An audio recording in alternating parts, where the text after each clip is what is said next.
grâce la mouka aux fainéants que vous émission, il faut qu'il y ait une émission normale. La moussa maniqué a formé un nini. Parce que exemple nini ya malamu o nga Orlando pas maniqué. Dans un exemple malamu Orlando pas maniqué. Non, la vérité. Non, dans le sens où façon à bien travailler, à évoluer, maniqué, moi pinch one. Maniqué aïe internet. Jour maniqué sur internet, moi j'étais là. Parce que alobaka anglais, alobaka français, mais n'est pas raté fifi. Tu sais que je t'aime beaucoup, n'est ça t'a mis sur battu. Il y a beaucoup de gens qui m'ont mais nous devons comprendre que n'anya wa vutayo. Grâce nous avons ken ti alongolé parrain à chaîne nae. Au moins niveau ce qui s'est monté ma. Si muta s'est décidé que au longwe. Au niveau ni ce monté.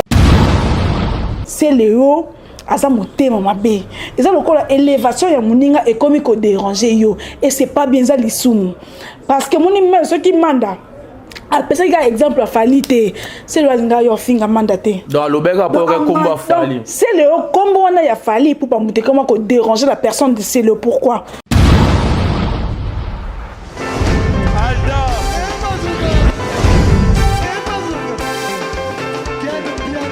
personne m'a conduit au monique bien ailleurs yo ya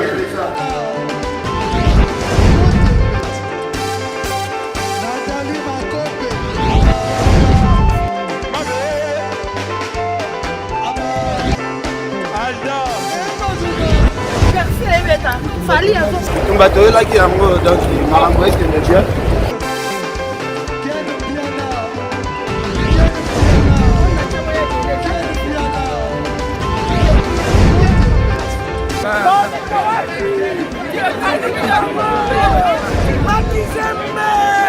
Ah bon? J'ai des mon conduit. Ouais. Ah, ouais. This is London. This is London City. Hey!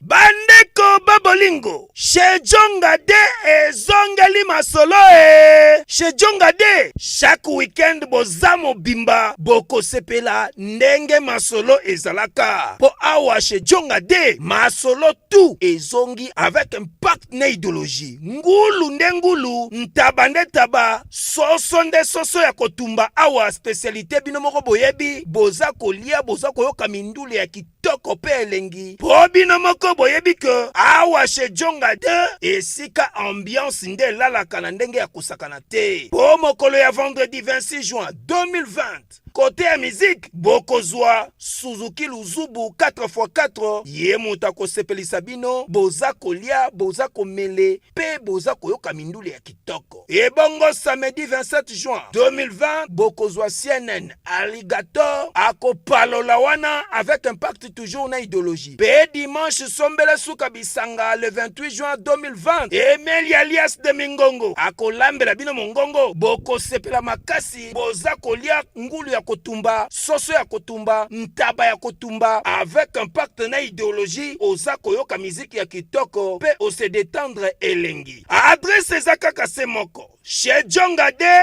ezwami na 36 rue Marcel Dassault Bondy 93 140 oza mobimba. Chez Djonga de yangonde moboko ya ambiance. C'est naturel au soin. Gardez bande na yo. Fidèle internaute, bonsoir, bonjour. Cela dépend de l'heure à laquelle vous nous suivez. Et plaisir est ma casse une fois de plus branché libosu à téléphone, portable nabino. Justement pour l'Ankolanda émission le Saint-Père Noir Michel-Ange Luma toujours présent justement pour nous quoi informer bino quoi apporter les bino ba nouvelles presque nyonso. Alors là on a un plaisir une fois de plus bien pour se présenter mais je suis bien entouré de deux jolies dames. Il y a ma solo Mbote, bonsoir d'abord. Néné à Kelo. Bonsoir Michel-Ange, bonne santé, bonne yo. Oui, ça évolue. En plus, il y a comment confinement à Kinshasa, comment tu mènes Covid-19. Ça fait pas la mode, il y a partout dans le monde entier, tout bas opportun, on a besoin de salutation, je pense. Oui, hein, ça se passe comme ci, comme ça. Tout ça, on ne peut rien faire. Corona au début ngai na banga ki makasi. Après un moment surtout que na vague qui est moté bazokosa. Mais je crois que ces derniers temps c'est sérieux.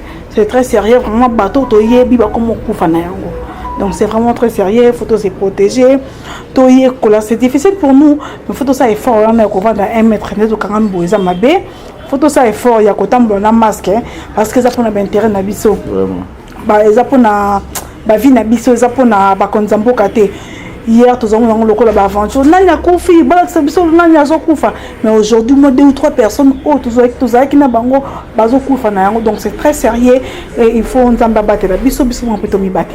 Merci beaucoup Néné Akelokelo Ozayo Morote Tozayo Susuna, une très jolie dame Jolicia. Comment vous allez? Je vais très bien, merci Michel-Ange.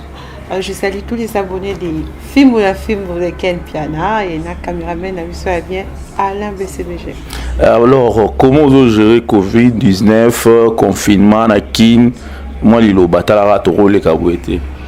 Bon, c'est un peu difficile pour le début. Donc, c'était un peu difficile. Erebanda Sika. Mais avec le temps, mais c'est que sûr, on doit vraiment se protéger parce que c'est pas facile. Tout le monde, en tout cas, j'en profite vraiment pour la représenter mes condoléances à ma famille, sur la bourse qui bandeko proche na bango. En tout cas, ça a makasi. Mais c'est que sûr, que c'est protégé. Alors, joli si to bandika na yo mba mo ebsanga effort nini au salaka pour site stopper chaîne na yo. Et ça l'a toujours alimenté parce que Nabi non quand on a question mon quoi après réponse na o. Michel-Ange, je te jure c'est pas facile hein. De se réveiller le matin comme ça au sokoli au louquin invité mon comélier au bengue bandimi au place à ça pour tourner non. C'est pas vraiment facile mais toujours s'efforcer parce que tu as vu que ça là on te coûte en bateau ba banda na opé ba ça là pika ba même effort na biso. Donc ça n'a pas été facile pour eux. Depuis ce plutôt ça la cas est fort caca. OK mais parce que moi je sens encore au début. Pour un début c'est toujours difficile. Mais c'est que sûr, je sais que ça va aller. Alors est-ce que aux amants ba idole moko hein par rapport à ma chaîne ba fille ou ya YouTube oyo ou envia to polanda courage na bango par rapport à ndingi ba courage ya ko sala toujours musala chaîne na bango ke liboso. Est-ce que tu as quelques noms? Il y a bateau d'influenceurs dans sens soana. Bon, ce nom de docteur à combo et ça a vraiment un problème pour ma fille. Mais namo na ba fille on ça na bango normal. Ils appellent ça ba fille tout fan de modèle monto il faut la ça neti. Hôtel Moussousou billet à salle à Kango bien mais à sa fainéante tu vois un peu mais on peut na salle effort na ça quand tu vas faire ça la makaswana ça la vraiment mon atomi pesa ba courage mais n'est qui va te béder ba hôtel émission ba que non Jolicia et Rosala place aux Aral Bosso ba d'autres travailler makas mais des fois comme pas non moko au ça soutenir habiter mais moi on sentait vraiment qu'il a envoûté côté wana. Alors Jolicia c'était avant-hier ou la semaine passée si je ne me trompe pas. Ken Piana sa émission moko nanga bien sûr ngam na yamba qui a motivé qui ba concert na bino. Hein dans le sens il y a ko travailler surtout dans le monde à YouTube. Là je cite les noms hein Fifi Siwa et Grace Temo particulièrement. Apparemment, grâce à moi, Sili qui a sali droit de réponse à Fingi, disons à Fingité, mais quand même à attaquer Ken, voilà. Ouais, à Fingi la camo, Finga Ken Deni, parce que grâce à Zamoutois Zalana Ken tout le temps, ko Finga était peut-être ce cas Sili qui, au moins Ken a Zalandeni, Ken Boko Fandani Boseka. Bon, so la bien, mon mec, n'a pas possible ici. Parce que Ken a ça parmi bateau, parce que chaque temps, on la mouki. Au moins, on a commis le message, soit ta bingo na téléphone, je lycée, aux hommes, on a je lycée, faut ça, là, tu vois un peu. C'est une personne où la motive à battre dans ça là. Mais bon, comprendre que Ken a ça là, beaucoup, ça va se qui n'est le comme il a 12 heures. Il y a lobby. Ah bon, c'est qui bon temps ça l'année. Bon, solo là, qui on ne soit les l'espoir salé en haut. Mais Mani, qui est formatrice, n'a bien on soit y parler. Mais. C'est long. C'est long et oui. C'est long Ken. Mais Ken a confirmé qu'il va finir sur la bima na internet entre autres na yopi na kati. Manike Nzambe. Na comprendre manike mo ça la no émission ma kati c'était Nzambe ndeni. Nous nike mo ça la parler émission mingité. et c'est la sorte de monnaie lelo to bosani na biso après to ko monnaie soutien na ba page ba comme lukai yo mani kekenda wapi c'est quoi la formatrice na biso na ndini. Est-ce que reproche aucun à Sali na grâce na non j'ai pas fini de parler. Okay. Donc ken azala boko zane bien bolal ka bolamuki boy abaluki mais ken en dehors il y a caméra azala moi mabete o mutu nyonso na ebite so mutolika na caméra contredire ngaki non je dis moni kambo le bien et ça bongote te ken na bongote mais soka fandi na ebate so ba pusaka ye soka ça na bloc chuba kaye lo baka kabimisa ndepe na comprendre te tu vois un peu mais ko réponse à grâce malgré non na 8 ans ya hotel ngote mais na ndenge grâce à zalana abi tobola ken mulangi so ko ça ba délire na bongo ngombe na rofa na pe na weekend mo mambo sala nga na tobolo tu vois un peu mais est-ce que Ken a raison que grâce à la raponga nguma il faut que le bate grâce la muka aux affaires que ça émission il faut que une émission normale non dans le sens où ils fournir effort monter pour nous évoluer peut-être yona ninéa non na ce côté alande akoko lo bango na ndé mususu. Tu vois, au moins fifi ça un morceau fena fifi oye bisoke. Au moins tinga mon ami bi ke nazala na fainéante. Donc et ça ba biloko ba fifi moi lo ba. Oui, et ça ba biloko bango moko ba yebi ke zala na ko. Fifi de vous vendre ba gaza fainéante. Fifi moko lo ba bi tenga pa na yeba te so ba lokanga. Nga mon ami bi ke nazala. Pogna nguma. Te pogna nguma ndio ala vraiment je sais pas. Voilà ndé. Alors je reviens à vous Néné à kelo na la même question. Ken a autour ça l'émission semaine passée ngam na yambaki a pesi conseil na Fifi na grâce temo balamuka dans le sens ya promouvoir ba chaîne a pesi d'ailleurs exemple na yo oza parmi batu oyo baza ko évoluer bien sikoyo est-ce que conseil yo anezaki mabe parce que grâce à ça le droit de réponse moko attaquer Ken na ba façon très bizarre je sais pas si aux opportunités à l'émission na modi Ken yemo mtala kisingo grâce à celui qui vraiment sérieusement à celui qui m'a cassé parce que Ken n'a yébité ce qui n'a pas Ken azam mutumo encore ceux qui sont donc yébite na internet ya ko ceux qui sabatu mutema donc ayaka penza ko encore créer likambo moko boyenga moko dernièrement to créer un compo bino banere ya bino ceux qui va batinda ka bino mo triquer bat siko grâce Ken à cause en a raison mais façon nini a lobeli c'est ça le problème à cause en a raison Michel-Ange moi quand tu vas dans bonheur quoi Michel-Ange tikanga mais Michel-Ange tikanga et comme déjà na deux temps donc et comment changer moi façon nini oh et le nini pousser Ken grâce ndazara na Ken tia longole parrain à chaîne nae au moins niveau ce qui c'est monté ma si muta c'est décidé que au longwe mais je lis ça autour je pense que vous attendez au coup de sont des amis Fifi yemo personnellement à reconnaître à Kazane fainéante à kokale mambangote alors émission ngai Fifi yemo ko lobango asala émission bien mais azandre yemo ko lobango moi je dis ça la communauté pour que ça que non linganete o mema ko taponya ngoma donc yemo ko lobango bien ngomu ne bikina na fainéante bo bikina fainéante mais à ton avis Fifi quand même aza mutumo boye ça ko évoluer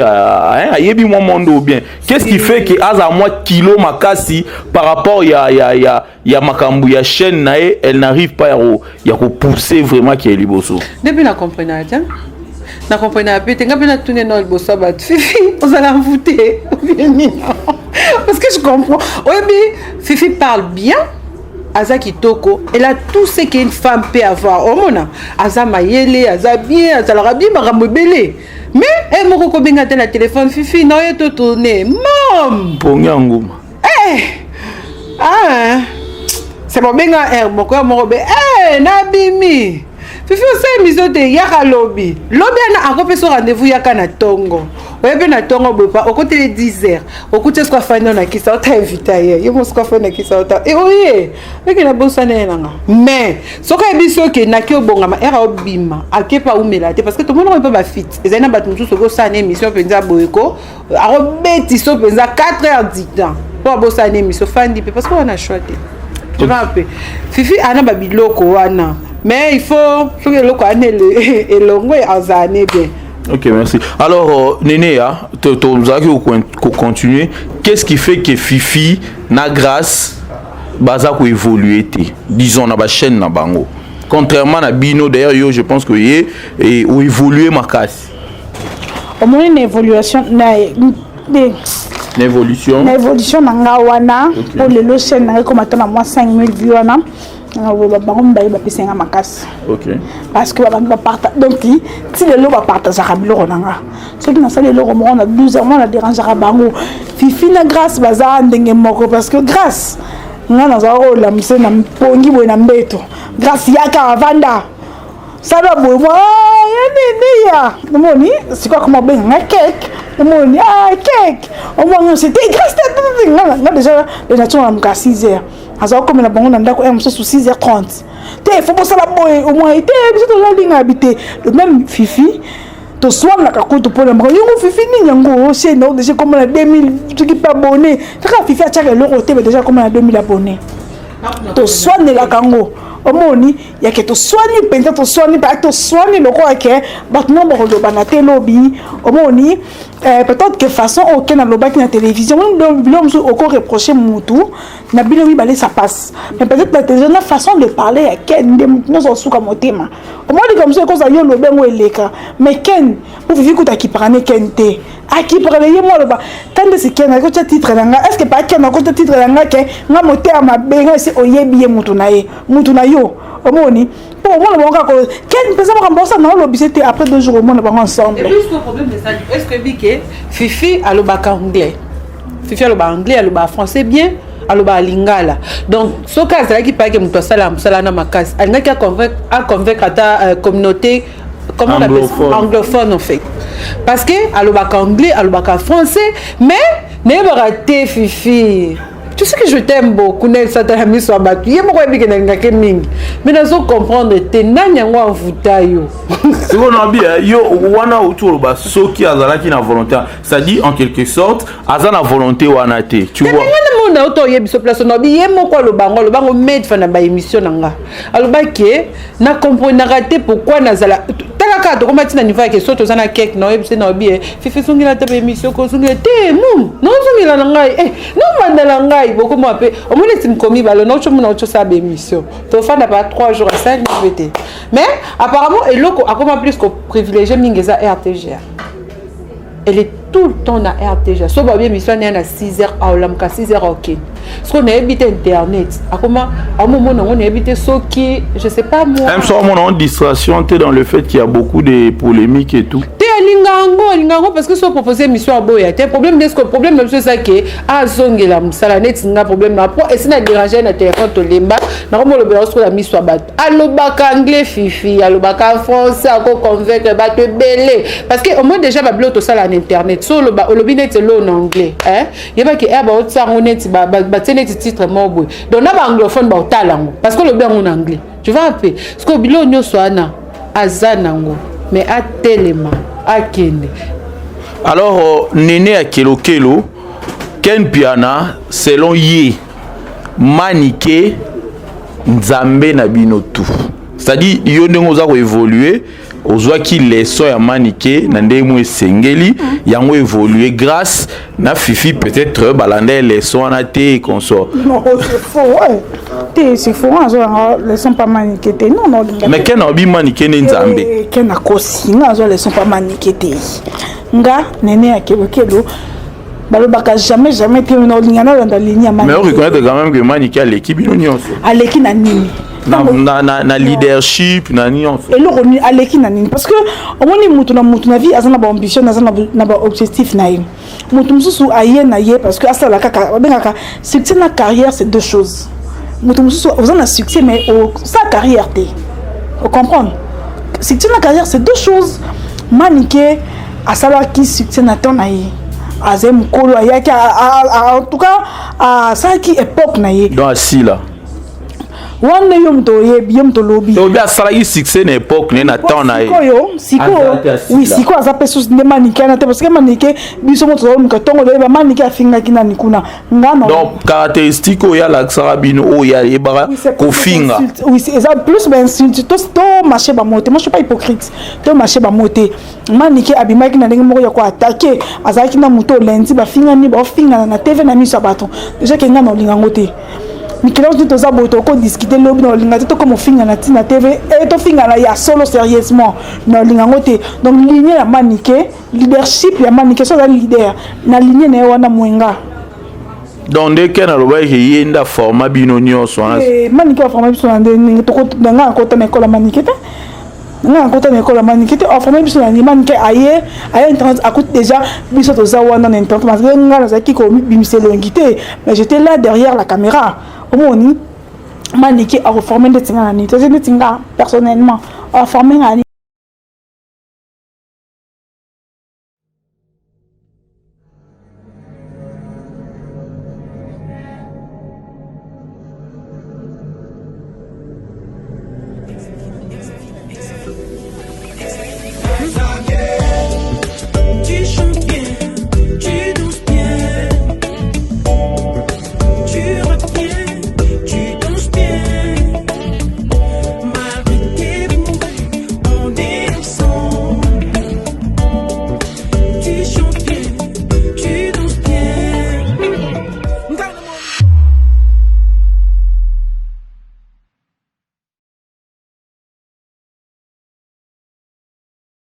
Aza mkolo, aza maman reçoit beauté, il faut respecter, non respecter maintenant mon salaire maniqué a formé ngana nini.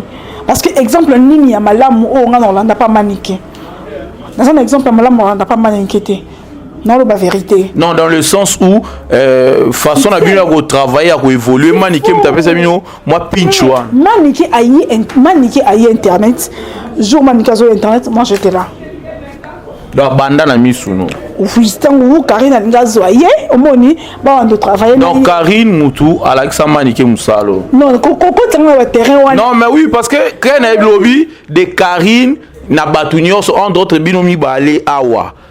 Maniqué nde patron na bino maniqué ne motivatrice et consort miende formatrice mais yosko bi tango yé pas Karine ça dit Karine a bandé mambo avant maniqué. Oui, oh kasiko. Donc par là je peux attester maniqué on a eu des maniqué bandé internet. Ça dit Karine na l'accent maniqué. Qui sinjora mutaya na. Oh mais yo lobi boy ba ki na maniqué pas Karine. Nabi tango qui sinjora yena qui sinjora c'est ayene pas nani. Aïe n'a pas ça des ordres pas Karine. Ok. Après ton babon ici, Karine a dit ah certes qui nous sommes travailler dans la wana. Bah imagine internet. Donc maniqué m'ta senga et pas Karine on bien essayer. Karine ta ebisa yeza mama za mukolo ya Karine. Donc on benga yeser. Donc film na film boko tanga la boko kitanga trop baté. Non, on n'est pas trop bas, on est en train d'analyser. Non parce que bino bozaka likamboza boke maniqué muko na yebi na lobi o monde sali bonebi ke lobi keno ke lukamani ka oche micro on accès mission d'ailleurs ngaku na lugande ken ka lelo po yebe falwa po yem tala promoteur mambo yebi ke keno ko l'accès o bake nene dimne yo aboyo yepe sans kotala aroya ko finga nga mabe si comment na finga mabe no répondre na ngaite pour no kambo yi conscience na azam manke Aza très intelligente. Ayebi Karine Moutou ala ki ça. Ayebi vérité. Ok. C'est comment là? Koko tana dit Karine Maniqué. Karine Moutou senga ki ebo na retourner Maniqué habité. Wana ayebi no mamba internet. Te wa habité. Abi déjà film ya poto abida azwa ka ebo. Ba ça ba télé réalité 3 ou 4 fois na Karine après comment na ken piano. Pas ken piano ko ken na za muta pito pale. Ken piano muta pa me mai na ke ebebe libe ba donc ceux qui basili bato la tour moni kutu Maniqué assez calmement un peu Maniqué a releka a professeur nani tout temps école moroté Maniqué tango ça ba section na bandal peut-être non na botan te ou so dans la botan parce que la vie âge à Jonathan te tango ça ba section na bandal et ça que na soki na makambo TV na kolinga nanga ko na ligne ya Maniqué te na TV soki na ba internet tango ba te belé no lingo na ligne na bango Leti banani rolingo za. La Maniqué. Na banani sous. Na ba Karine Alexa Maniqué. Leti ba Maniqué no lingo za. na lignée na été Bonnet ba Karine. bolinga ke mingi na fimbo Apparemment yo po banga ke mingi pe makasi. na fimbo sans Karine bota mate continue. Bon mani qu'est-ce que sans mani ke pe to ta na mate. O mani ka sa na bino ba kenda da bitumba front na ken piana ata ba bebani o mo bongo soki muta simbi ken piana aye wa ken piana yembi dongo linga na ye bazwa idea na wapi. Maintenant bibo ya tant yo lobi ke na lignée ya marambo o ya ba internet aux en ba te belé o lingate entre autres maniqué mais je pense qu'il y a d'autres noms boy koloba o nga liga o tanga ta une susu mutu mususu likolo ken piana à part Ken Piano. Deux ans de pluriel. On a pris plusieurs personnes. Maniqué et Ken Piana. Mais pourquoi on a besoin de soit Karine te devant? Au tout niveau le commun na betité. Il y a tout entre autres Karine pour linga, te pour Karine pas finga. Te Karine no linga parce que ta maman so sala na e beto zo na wan dans participer. Tu as l'accès maniqué musala internet. À la qui c'est musala ta seigneur ba travailler ensemble au qui tsanga trop batté. OK. Nene akilo kilo apparemment mamba Karine olinga lobela ngoti obanga ka to nini na banga te na vital bato roi bino so na lobby A bo transformer comme B après lobby comme ba sujet comme ba insulte si ko lokola to zo temps belé na vie ya ko ensemble ya ko li ensemble ya ko mêler ensemble ya ko tambola ensemble ya ko comploter ensemble ya ko sa makambo belé ensemble donc na ko linga te tant wana nyonso ebe ba pona micro ya fimbo na fimbo.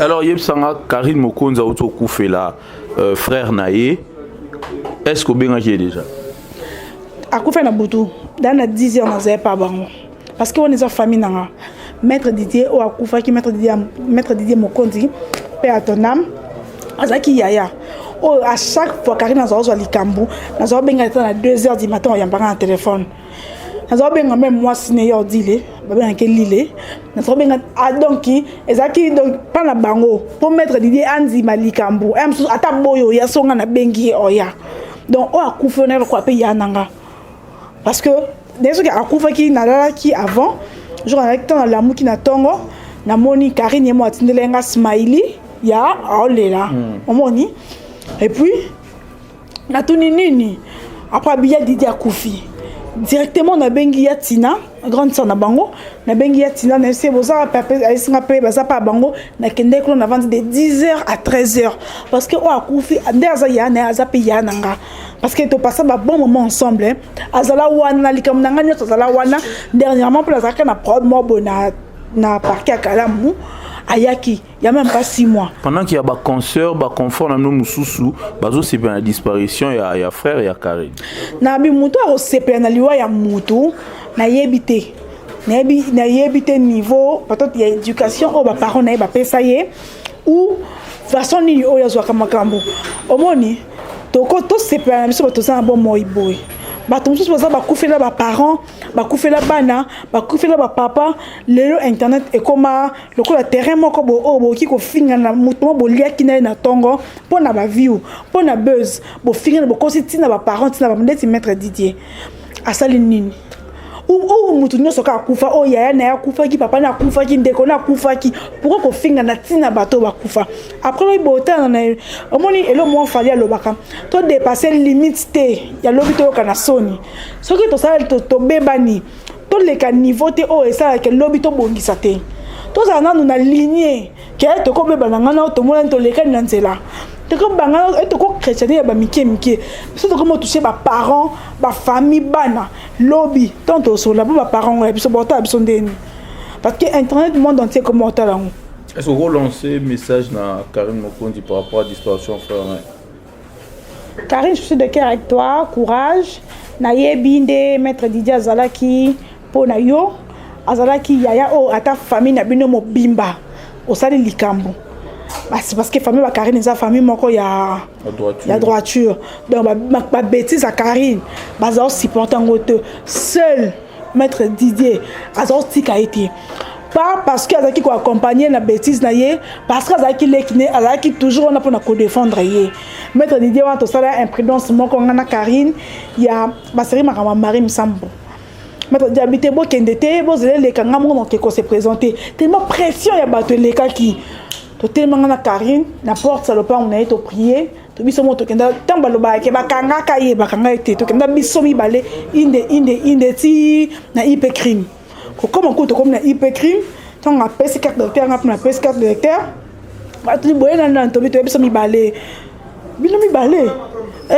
pour besoin lukaye donc maître Didier wana azaki a remplacé qui papa ya Karine parce que papa Karine a kufa ki moi avant maître Didier azala wana na butu na moi na tongo nyos de son abenge na déjà avec Karine a un problème akoyambanga na téléphone malgré qu'azaki marié donc attends moi sino ba nene ya Didier la lino ba té problème ça donc so amonya appelle nga bike problème ça azaki donc aza ndenga za ya Karine ndenge paza ya nanga donc nazo compatir na passe né parce que na yebi mutuni na perdre na vie na ye. OK, merci beaucoup Néné Akelokelo. Salon les millionnaires, un cadre calme, bien pour la coiffure nabino. Donc salon les millionnaires, Nakatia Kitambo posé. Salon les millionnaires, référence Maison Bon Avenue Lukengo. Ça dit sur le commune Maison Bon Kiti moi Muke, l'avenue Lukengo, na quoi ya banana wana. Salon les millionnaires Izana. Alors Jolicia, Ndekonayo, concernant n'habité, yebsana nous relation nous avons na Karine Mokondi. Karine Mokonzi, c'est ma grande sœur. Karine, je te salue. On a profité pour présenter mes condoléances parce que c'est presque chaque jour que tu es à la Kuna. Parce que Karine, c'est une sœur à moi. Elle a un grand frère Nabiswa Balipaba Karine. Ok, c'est-à-dire. Ils ont vraiment famille, à part Wana, Tokola quartier Moko. Alors, message d'Ani par rapport à la disparition à frère Naï. Bon. Message de ça qui a présenté mes condoléances à la Makasi, ça arrive à tout le monde. Ngakutu erno quelqu'un qui s'allait ngamabe parce que grand frère n'a besoin qu'il n'ait balandé pas d'idée. OK. Un jour qu'il n'ait pas sambon aux actes pas d'idée. Donc ça famille automé ça nous a la kuna trop. Bon. Alors merci beaucoup Ndega Balobara Bakoufeli Tolelana Bon Sepela. Tout ces personnes, le message est passé. Jolicia, na internet, actualité, ils ont dominé une fois de plus. C'est Léo a débordé qui l'a sur Manda Chante. Yo nous a chroniqueuse aux âmes en fait.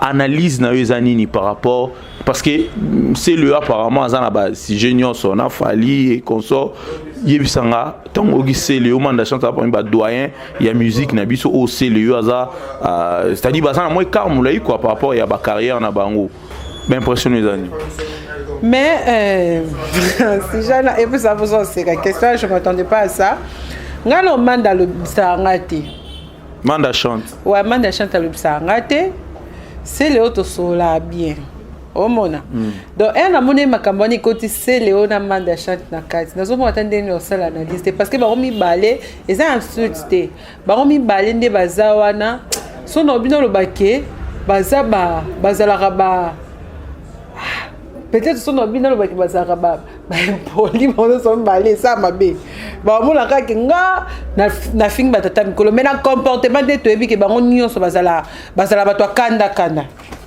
c'est Léo alingali kambo lekete Manda pe soki ya epe oyo eke na sima oyo ko yelinda osala donc na ndenge na landela ki analyse aneza boy soki c'est Léo asilika ki c'est Léo ngasko parce que ngapela sala duplex na c'est Léo na tuna ki okomi porte-parole ya Ferregola ou comment yemo ko apesi réponse obité na remarqué que batunyo so baza contre ye mais na eloko pe na remarqué que ces derniers temps ba misenyo so baza contre Ferregola.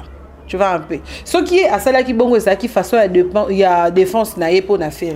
Mais na nenga kende na ngwana kende mabe c'est comme si pas ça n'a problème à Manda Chante bandoze la ka Manda Chante parce que ça va te belé ba lika ba finga faire. Ba te belé mais nani a répondu à été. Et ça va chroniqueuse na ba nini magi ba ba musique il fait sous ba musicien mais tout monde peut ba musicien sous ba clasher sur Ferregola. Tout monde va répondre à été mais elle écoute ka Manda Chante.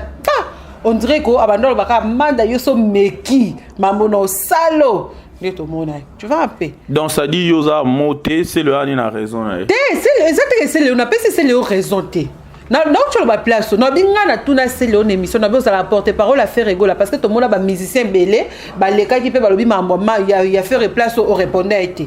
Et au monument d'achat c'est comme chose là na problème nous là na problème nous bando c'est la kaka alloba au répondre. Tu vois un peu.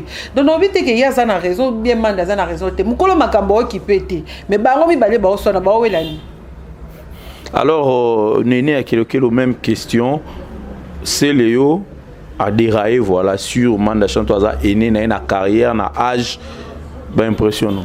C'est le hasard aigri, hasard monté mamabé, hasard jaloux, hasard bateau bas c'est plan élévation baningate.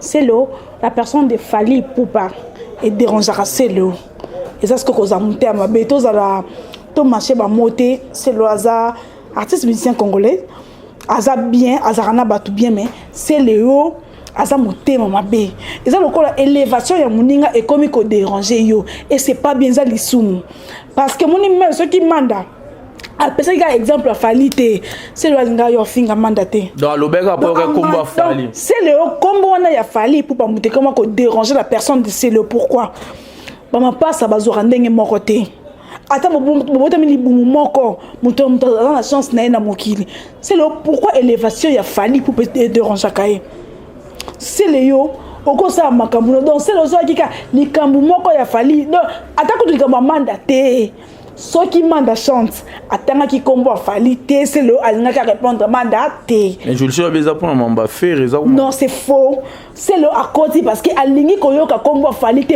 on dirait kombo fali ala la kate siko c'est le okokufa na motema mabe succès ya muninga et oui sérieusement nga personne c'est le mais succès ya muninga est déranger yote na vite ozwaka na moment mo côté nzambe ebi rapesa ka mutu na mutu c'est le temps que oza motema mabe na vie ya fali oko avancer te oko progresser te obemi sinzembo aso ibe na confinement awa piango te c'est le tika vie ya fali s'il te plaît tika vie fali qui vraiment beaucoup là ensemble ceux qui prennent la bande là il y a bino bande là c'est le ça la vie au rason to ça papa mukolo ça la bande ça la moisi est-ce que penza au rason te olande la makambo muninga no mobali réellement parce que ça mobali ça penza homme na acha munene pondi tinganya za boye et ko jenenga na banda kolanda ba mouvement fait geste nyonso association comme déranger et comme les sumu parce que les gens disent pas plante na so que comme autour na il fallait nga pena la plante et du moment où la lobby ka bongo et comme ba mo lisumu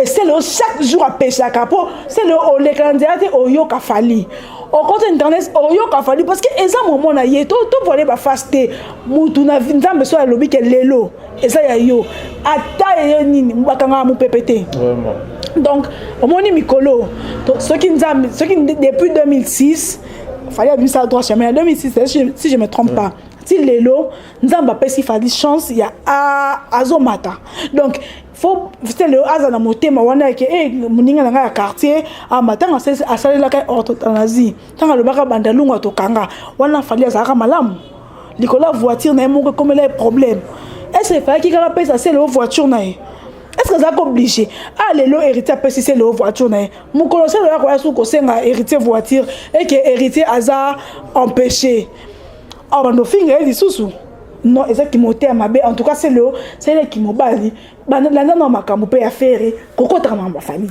OK, merci beaucoup Néné à to komina souka moi ba salutation à ta 2 3 4 personnes pour auto désannoncer monsieur. Je salue Chancel Mbemba. Chancel Mbemba, je te salue. Merci beaucoup pour tout, Yaya. Merci beaucoup, Nzamba Pambolo, Abakiselao, et Belé, Okende, toujours Liboso, Ozalamutu, et non, Moukila, Junior Mwamba depuis le Bumbashi, Boss, nous sommes camarades Nanga Boss Junior Mwamba, à tous mes amis de l'école, Batunio Sobaye Binga, na pesi Wangombote, Kimi Nzambe, et Zanakati Nabiso, ba commentaire et amis, Yamabete, Koto Mabete, pour Ken Piana, Yemokonda, encore le rare, Koto Baki, a commis ça mo Z. Bande Kona Lobelo Mabete, si vous monnaie comme Mabé, Bimise Ken Piana, bye à la prochaine. OK, merci beaucoup, Jolicia, nous sommes à la fin, moi, bah, salutations. En tout cas, merci d'avoir abonné sur STV Congo News. Va continuer comme ça.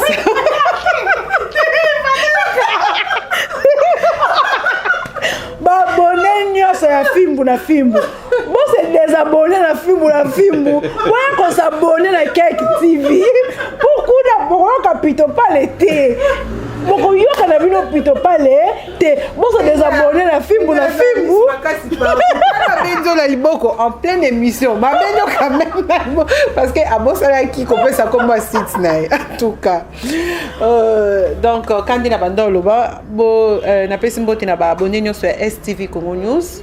Site nanga ya Jolicia bo s'abonner kuna massivement na bike awa eza RTNC internet RTNC internet na bike la na mingi po ken pia na jamais okotanga kombone na ndako nyoso ba ebi donc so boko longwa mkenga na bolongwa nyoso te bolongo ka muke boyata na STV po na wala bondeli bino eza biso kwa to soit.